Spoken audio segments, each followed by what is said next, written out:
Okay, it's Sunday, which means against my better judgment it's time to go to Reddit and see what we can find in this hive of scum and villainy. So I've been to the Overwatch University subreddit ahead of time and just scraped all the questions off the first couple pages, and we're going to answer them now while some footage of Dragon Ball FighterZ plays in the background, because it's a better game than Overwatch. And if you're wondering which side I started on, just look for whichever side started with Android 21. So, first up, as Sombra, who are my priority targets? So the, it depends applies.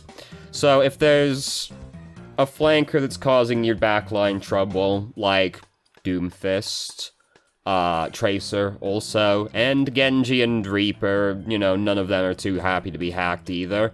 Those are going to be the ones that you want to be your top priority, because your backline being dead is, generally speaking, quite unhelpful for you, and these people just, really stop being heroes once they've lost their abilities, for the most part.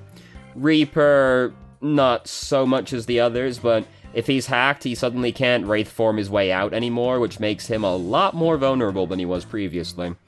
If there's nobody like that for you to deal with, you're really just trying to, bully the backline as much as you can.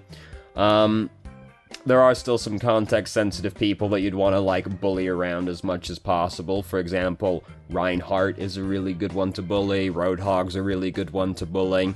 They just, stop being heroes once they've lost their, abilities for the most part. Pharah is also a really good one to hack. And, outside of those, you're really just looking to bully the backline as much as you can, so it pretty much depends on who you can get to.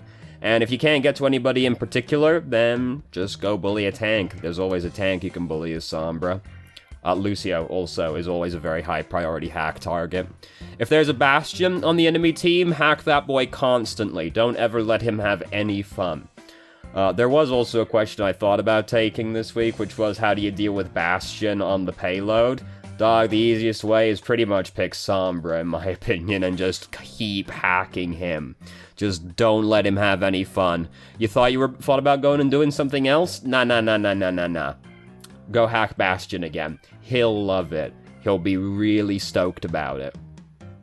So, that's kind of it, really. Those are, the really high priority targets. Outside of that, you're really just trying to, bully backline supports and DPS as much as you can, and if you can't be doing that at the time, bully a tank, get some ult charge. There's always a tank to bully. So, there you go. So, next up is it possible to climb to Diamond solo queuing as Reinhardt/Orisa? And the short answer is just yes. It is. It is possible to climb as anybody, provided you're good enough at that hero. There's nobody in the game that's completely unviable, despite what Reddit might tell you. There are some people who are less than ideal, but hey dude, you can get by on heroes that are less than ideal. This boy right here in this game is playing Krillin in Android 17. These are two of the worst characters in this game, but he's better than 80% of the people I play against.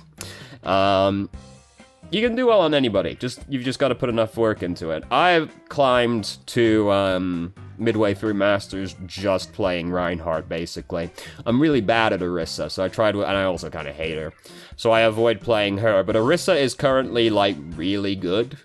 So yes, Reinhardt Orisa, you can definitely do it. There's nobody you can't climb as. You've just got to be prepared to put an amount of effort into it. You do whatever the fuck you want to, dude. So there you go. Easy question, pretty much. Next up is dealing with toxic teammates as a support. So, I was suspicious about this one. Nobody in the thread seemed to pick up on this, but the post implied that this person was playing support and going off and dueling Widowmakers, which implies to me they're playing Ana. You definitely don't want to go and duel Widowmakers as Ana. You are not favored in that matchup at all. And if they weren't playing Ana, if they were playing, Mercy or Moira, even worse. So, don't do that. First off, don't go off and duel Widowmaker as Ana. You are definitely not favored in that matchup. But anyway, so the crux of the post was they yell at me because I'm being a DPS support. And then it went on, but they don't seem to realize if I don't kill the Widowmaker, she's going to kill me. And I was like, that's a very suspicious statement to throw in there. But anyway, here's the thing, is that if somebody has made a decision about how you're playing, it is not worth the effort trying to convince them otherwise, because 9 times out of 10, they don't give a shit, dude. They have already made their decision.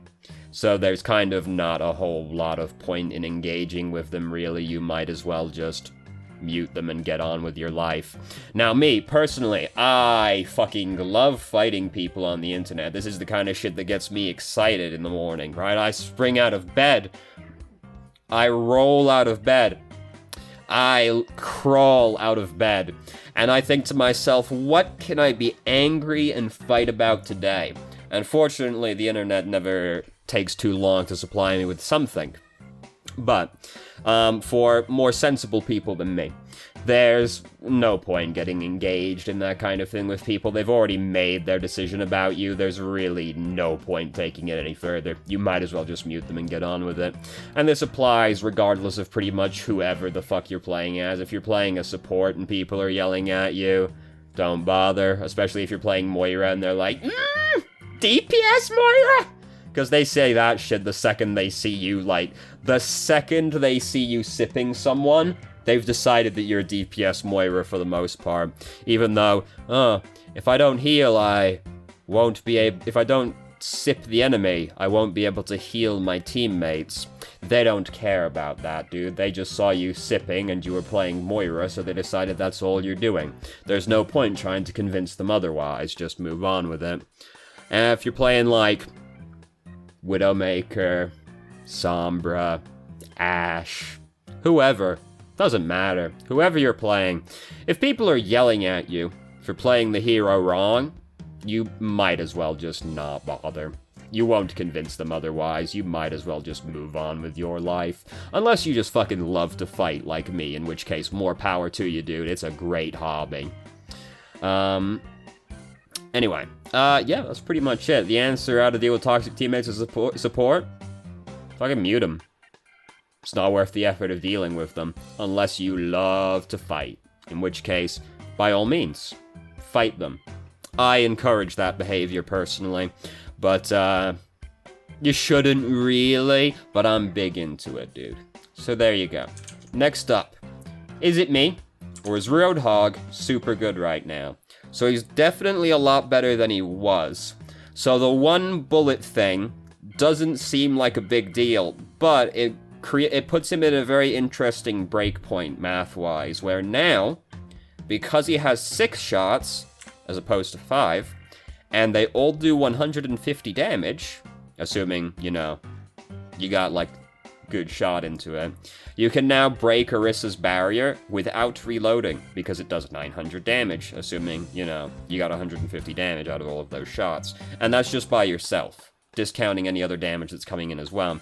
So being able to break Orissa's barrier without having to reload is kind of a big deal for someone like Roadhog, so that's nice by itself. Another thing that happened is Toes suddenly got a lot worse at dealing with Roadhog. Toes was kind of a shutout matchup for Roadhog, to be honest with you, between Kinetic Grasp eating the hook, which was very fun and very consistent with how other abilities function with the hook. That doesn't happen anymore. And he can't move his barrier as freely anymore. So suddenly Toes is nowhere near as good at dealing with Roadhog as he was previously. Combined with the breakpoint on having 6 ammo, suddenly Roadhog's looking a lot better than he was previously. Also, another thing that didn't happen by itself, they nerfed the health on Symmetra's Photon Barrier down to 4,000 health. Now, Roadhog could already basically break Photon Barrier with his ultimate, because his ultimate does 4,956 damage? Assuming, you know, you hit every single pellet, which is not hard to do on Photon Barrier. But now, Photon Barrier is 4,000 health, so suddenly, it doesn't even take the whole hog anymore. So, these things all combined together help to make Roadhog a lot better than he was previously. Now, I still don't think he's incredible, necessarily. I still think there's gonna be better choices for a lot of situations. But, you know, these buffs were nice for him. He's good at dealing with people like Doomfist, Reaper, May. These people are all very popular right now. Plus these other changes that happened, they made Roadhog a lot better than he was previously. So I don't think he's, like, super strong right now. But I think he's gone from being, like, one of the worst picks you could make to being solidly acceptable, like, upper mid-tier hero. So, good for Roadhog, actually being, like, worth a damn again. Try not to feed too hard, though. That's a problem Roadhog players have, generally speaking. But yeah, he's like pretty good now. I don't think he's super good, but I definitely think he's good. If you're a real big fan of Roadhog, now is a good time to get back into playing Roadhog again, I think. I think he's definitely a lot better after the recent changes, both to him and Toes. And Symmetra as well. So, next up is, why are we completely forbidden from blaming our teammates? Yes, that was the exact wording on the question, by the way. So, also, I write these things down, and I sometimes put, like, extra context along with it in case past me thinks future me is gonna forget shit. And just next to this one I wrote, Mercy player, and that was it. So that tells you what I think. But, so the crux, the further expanding of this question, I'm gonna truncate this a little bit because it was kind of long, but it basically boiled down to, it's bad for the soul to always blame yourself, and also, like, it's a 6v6 game, so statistically speaking, a lot of the time, it's gonna totally not be your fault, dude. It's gonna be their fault because they're bad. So here's the thing. Yes, it's not always gonna be your fault. It's about the mentality associated with it, right? Because as soon as you go, well, my teammates are bad, right? As soon as you go, well, we lost because my teammates fucked up, you have immediately, like, written that game off as being nothing to learn from it, right? Which is the wrong stance to take on it. Yes, there are going to be times where it is definitely not your fault. There's going to be a lot of times it's definitely not your fault, in fact, but that's not a productive outlook to have on the game. Even if it's not your fault, there was something you could have done in that game to increase your chances of winning, even if only minorly. And it's better to focus on that than my teammates are bad, because as soon as you do that, you say, well, there was nothing I could have done, dog. There was nothing I could do, dude. There was nothing. No, there was something that you could have done, almost certainly. And that's basically it. Like, yeah, it's not always going to be your fault, but you've got to, like, the mentality associated, the mentality with the two stances, like, changes how you look back on the game and what you learn from it. So, no, it's not always your fault, but you should still act like it was your fault and think, what could I have done to increase my chances of winning here? Because you can't control the other dudes, dog. You can only control yourself. So, it's just a more productive outlook, really, you know? Rather than going like, well, did I lose because my teammates were bad? If no, now I will reflect deeply on the game. It's better to just go, alright, what could I have done? So that's it, you know. It's one of those things that, I think people don't quite, understand, really, with, certain mentalities that you take. There's this other thing where people are like, you know, why are we not allowed to talk about medals? You know, because aren't medals also a measure of, personal performance? Yes, they are. They are indeed. The thing is that medals can lie to you very easily. Because what frequently happens with, medals in a game is one of the tanks, like this fully charged Zarya, looks at they've been fucking walking around at 100% charge all game, looks at their gold damage medal and goes, I'm playing a tank and I have the gold damage medal, what the fuck DPS? Oblivious to the fact they are playing Zarya at 100% charge and their DPS are Genji Sombra. Right? Like, that's the thing with medals. Also, sometimes the DPS player goes, well, I've got the DPS, so gold medals, so obviously I'm doing a good job. Oblivious to the fact that the gold damage medal is 1000 damage after 4 minutes. Or Gold Limbs is exactly 1 after an entire round, but they're hiding behind the fact they have a gold medal. So that's the thing. Yes, medals are a measure of personal performance, and sometimes they can tell you a lot about how the game is going. Like, if you're playing Grindhard and you see gold damage is 1000 damage after an entire round has passed, that tells you a lot about how the game is going. The thing is that medals lie to you and people hide behind them for, like, really flimsy justifications.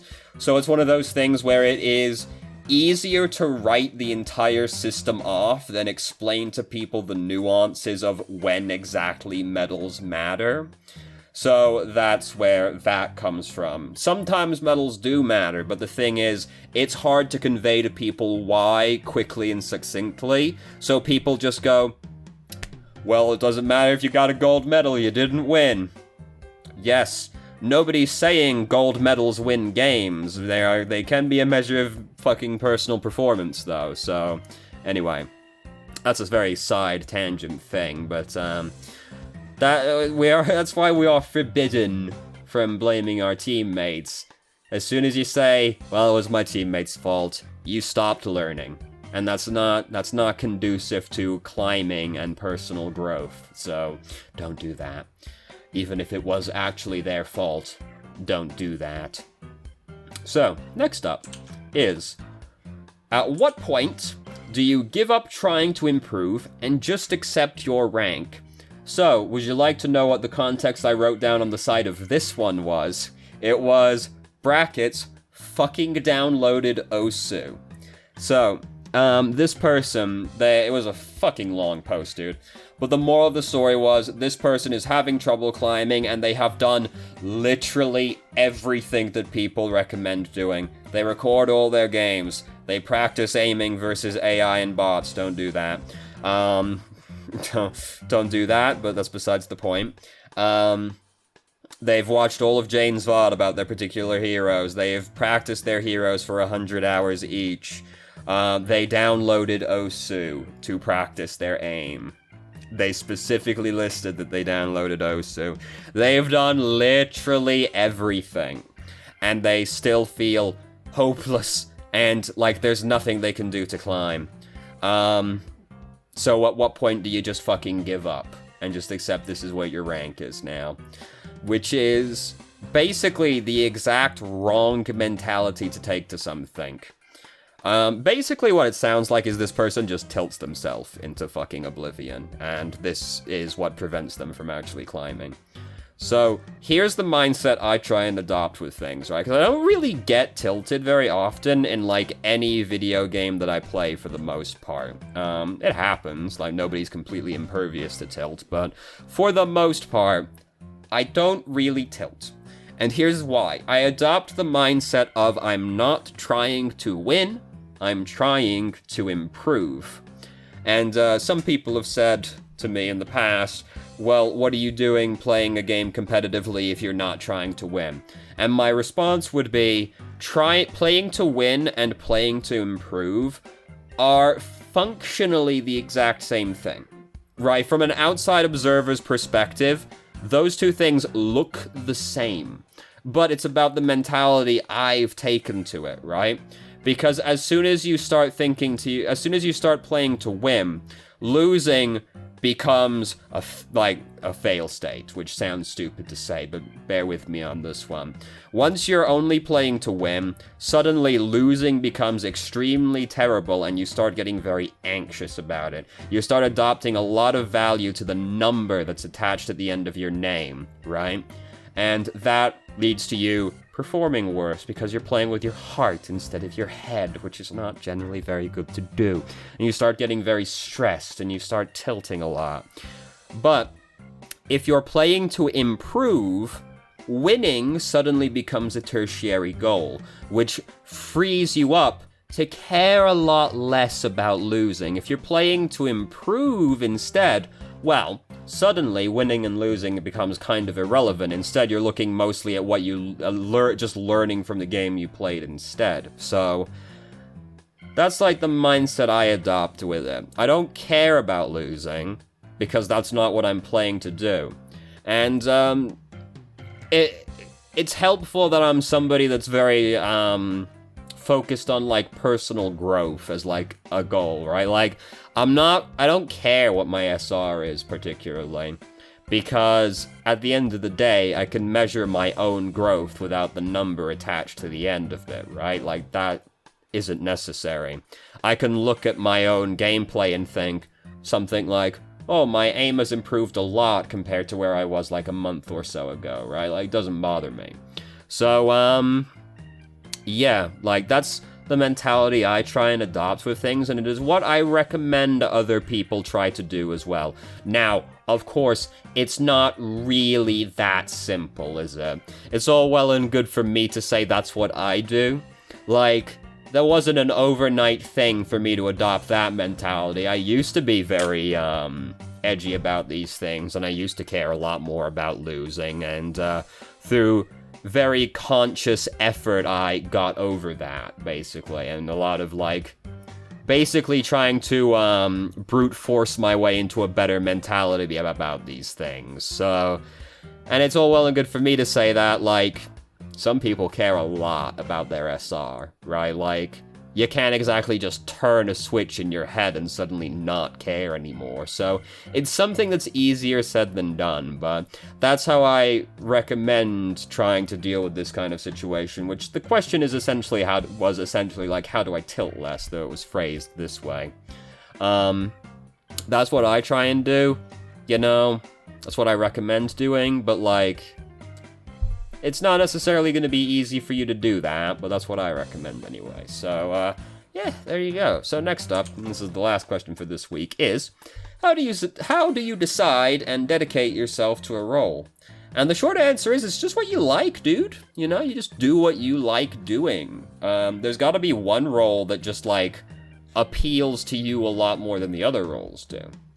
Like, for me personally, I enjoy playing tanks because it's basically like the kind of characters that I'm drawn to. I'm going to talk about a MOBA very briefly here to try and help illustrate my stance on this. So I also play League of Legends. And my favorite role in League of Legends was always top lane. And the reason for that, you don't need to know the intricacies of what all this goes down to, but the gist is top lane is where all the, like, big beefy boys go. It's where the tanks and the brawlers go to. It's where you would find Reinhardt and, like, Doomfist, Reaper in top lane, if they were League of Legends heroes. Those kinds of heroes go to top lane. And the reason for that is I basically like playing characters that have a very big presence in a game, you know? I like being the kind of characters that can just, like, kind of muscle their way in and, like, push people around, basically. So the tank role just kind of naturally appeals to me in that way. And as far as DPS go, I've always been a fan of Reaper. It's the same thing, you know, it's a lot of, like, pushing your way in there and, like, pushing people around, kind of asserting yourself on them, you know? That kind of thing. I also am drawn to heroes like McCree and Ashe and, like, Widow, though Widow's really fucking hard. Because I'm also one of those characters that I like doing things that are difficult, basically. Like, my favorite genre of video games is, spectacle fighters, like Devil May Cry, Bayonetta. I love that kind of game because I love the heavy execution emphasis those video games place, basically. Like, I'm the kind of person who agonizes and tortures themselves trying to get the highest rank on every mission in those games, right? which I did, by the way. I got pure platinum on every Bayonetta level. I did all the S ranks in Devil May Cry. I'm that kind of person.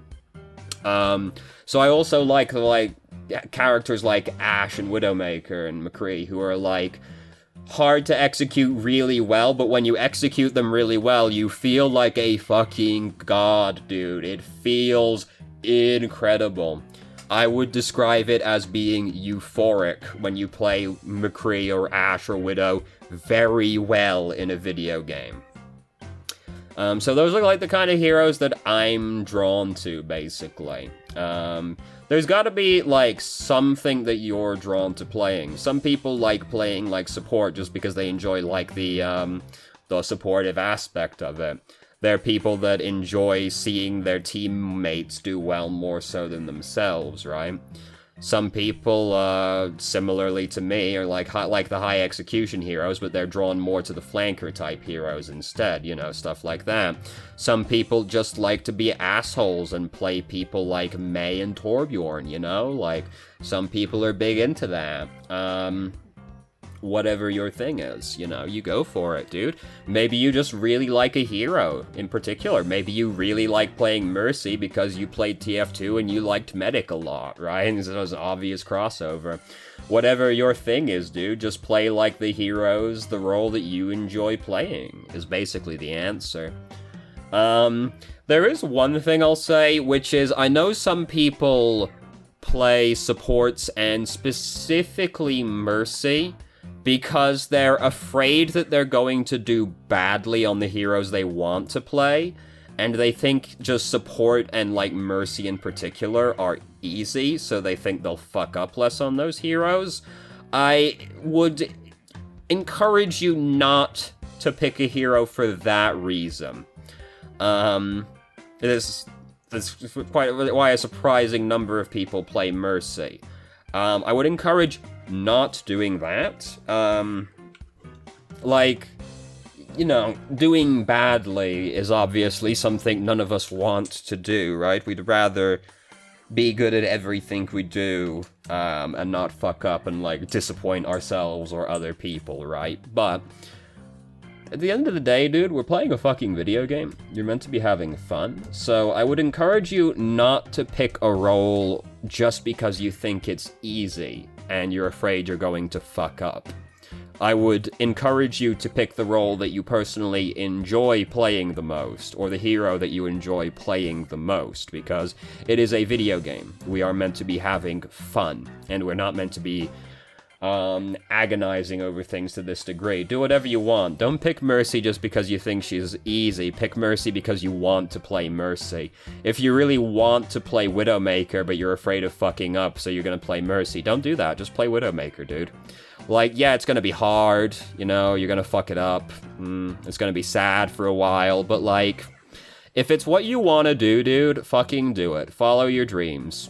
I don't care who you play, as long as you're trying to win. That's the only thing that fundamentally matters. So, you know, as for how you decide what role you're gonna pick, just pick the one you want to play, dude. There's gotta be something that you enjoy doing more than the other things, and just do that.